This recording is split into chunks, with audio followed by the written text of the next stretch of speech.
What's wrong?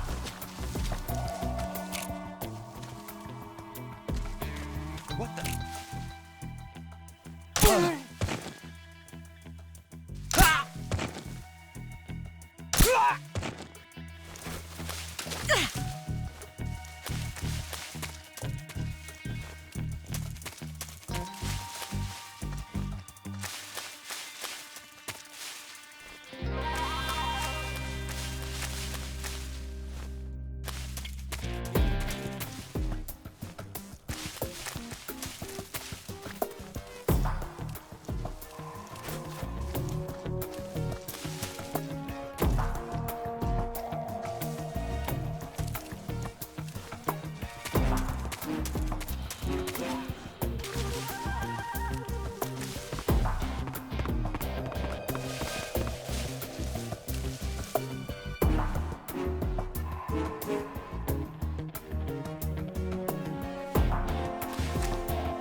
I'm so hungry.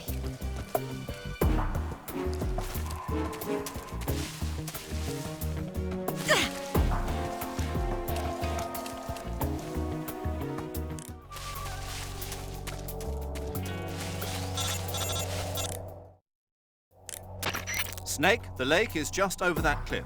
Eva should be able to climb it if you help her. Keep her close to you.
What's wrong?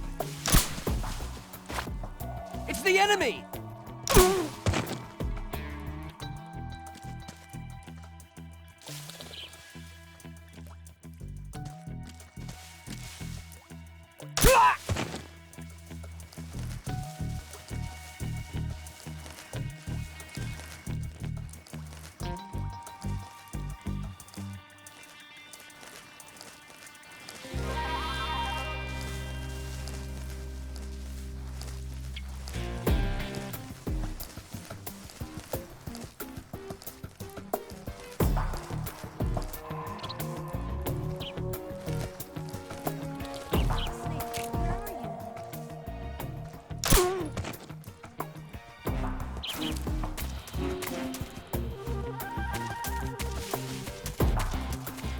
Snake.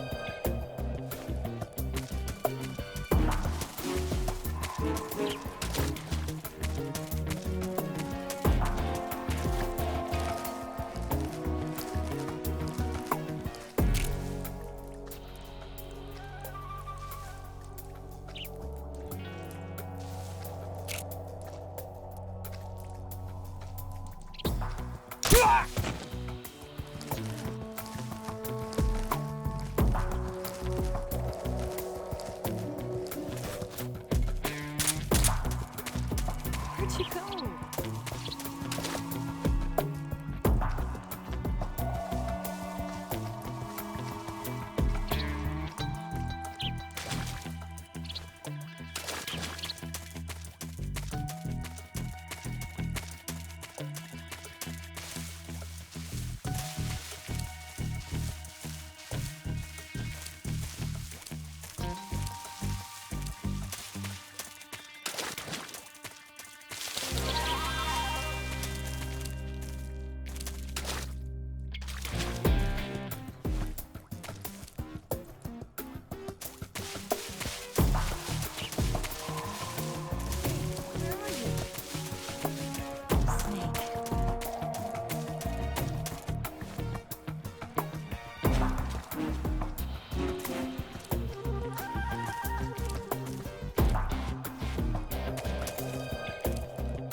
Come on, Snake.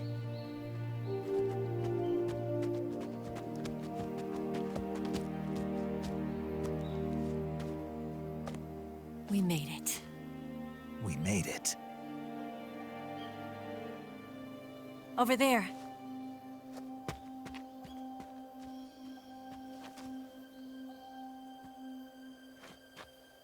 It's the boss, isn't it? I'll go get the wig ready to take off. Right. I'll leave you two alone. But come back in one piece, okay?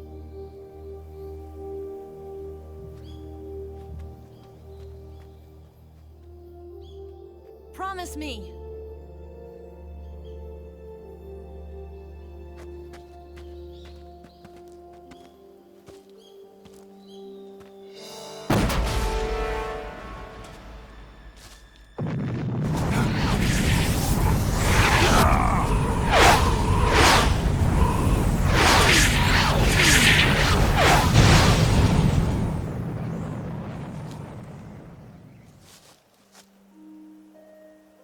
Life's end.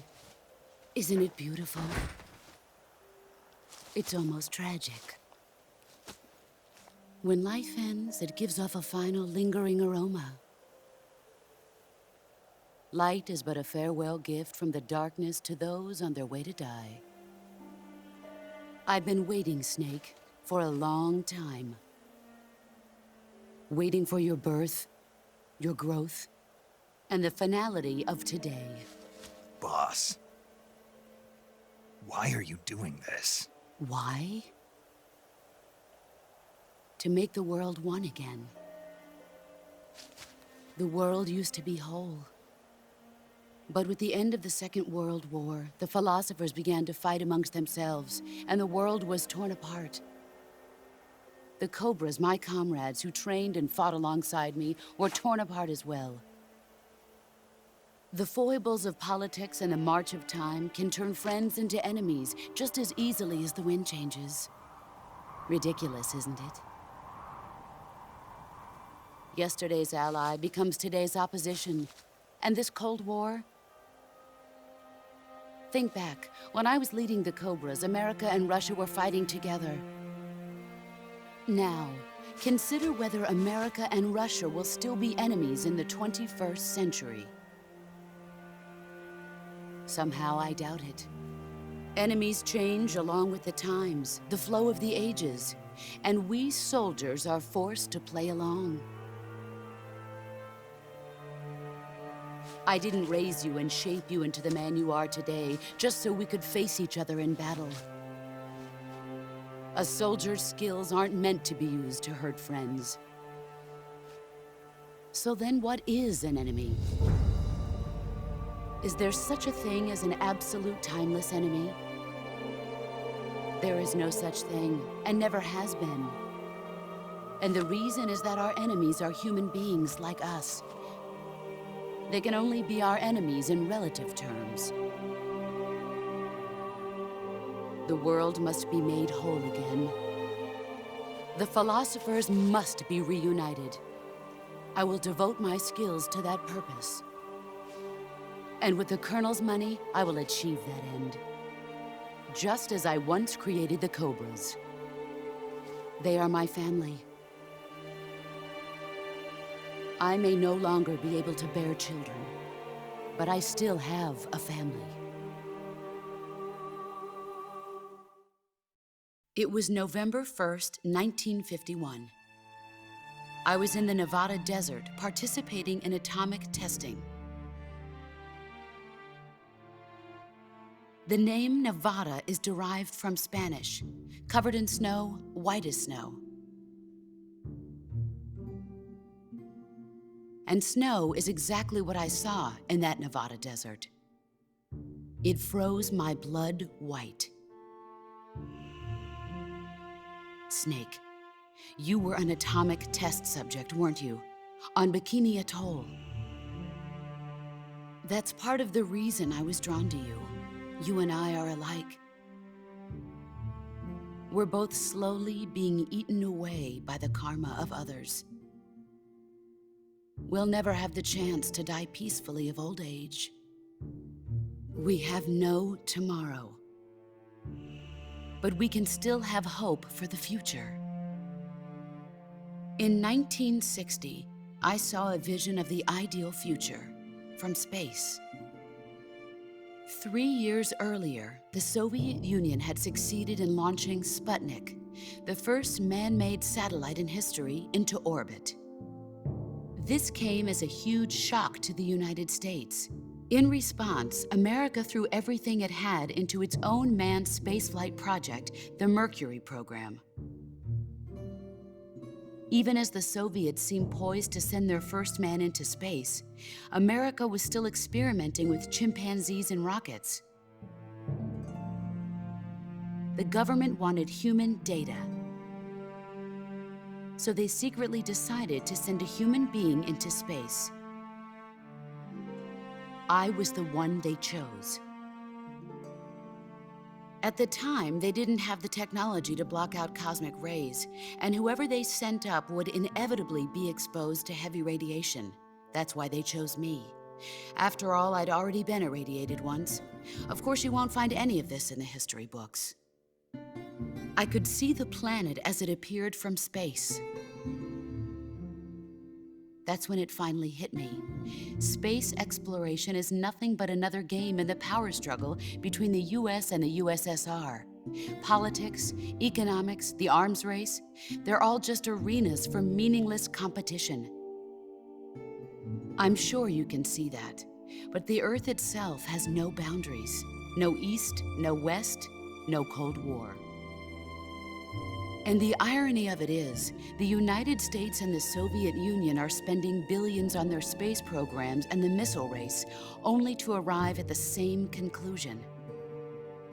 In the 21st century, everyone will be able to see that we are all just inhabitants of a little celestial body called Earth.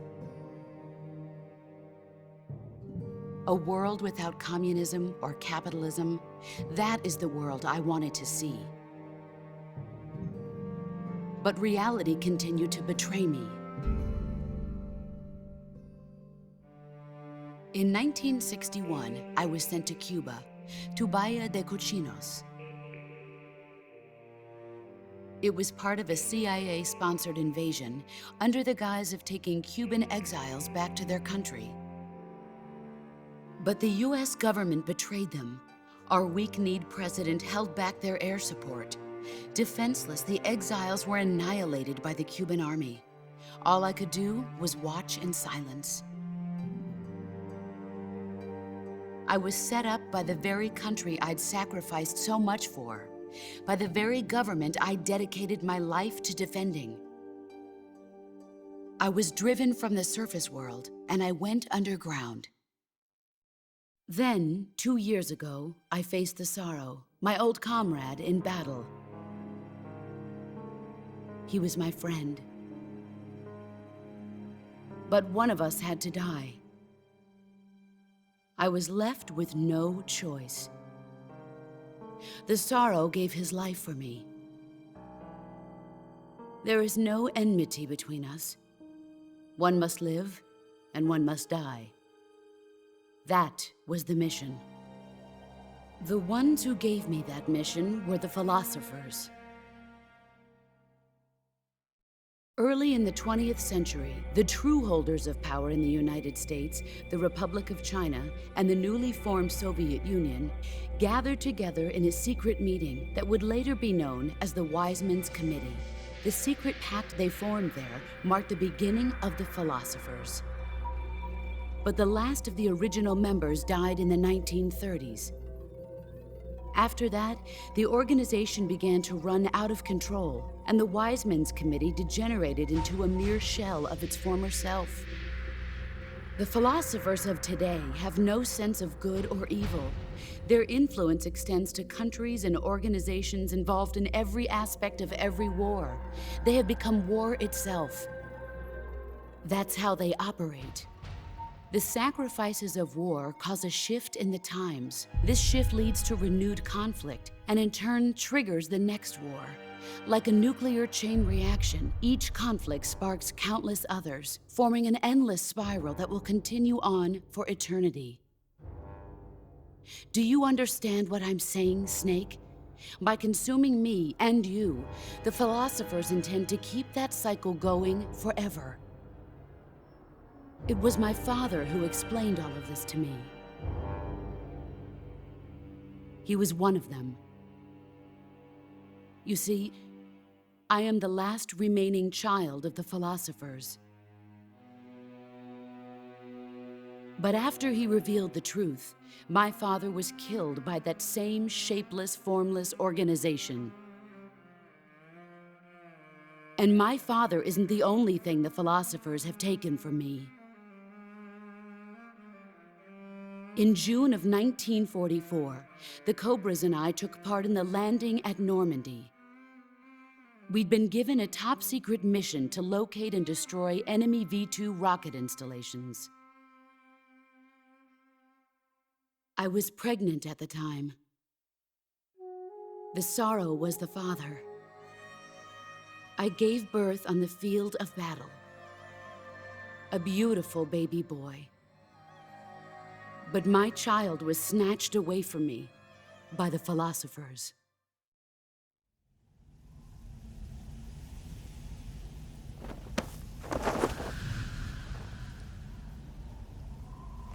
Look at this scar. This is proof that I was once a mother. I gave up my body and my child for my country. There is nothing left inside me now. Nothing at all. No hatred, not even regret. And yet sometimes at night, I can still feel the pain creeping up inside me, slithering through my body like a snake.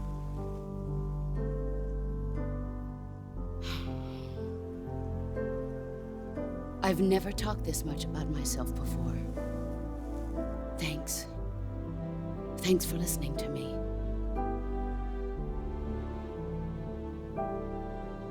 I feel content. Snake, commence the operation. I raised you. I loved you. I've given you weapons, taught you techniques, endowed you with knowledge. There is nothing more for me to give you. All that's left for you to take is my life, by your own hand. One must die, and one must live. No victory, no defeat. The survivor will carry on the fight. It is our destiny. The one who survives will inherit the title of boss.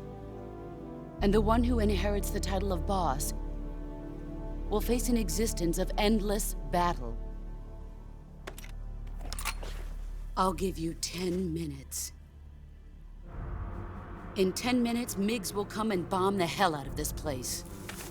If you can beat me in less than 10 minutes, you'll be able to escape in time. Let's make this the greatest 10 minutes of our lives, Jack. Boss. You're a soldier. Finish your mission. Prove your loyalty. Face me. Let's see what you're...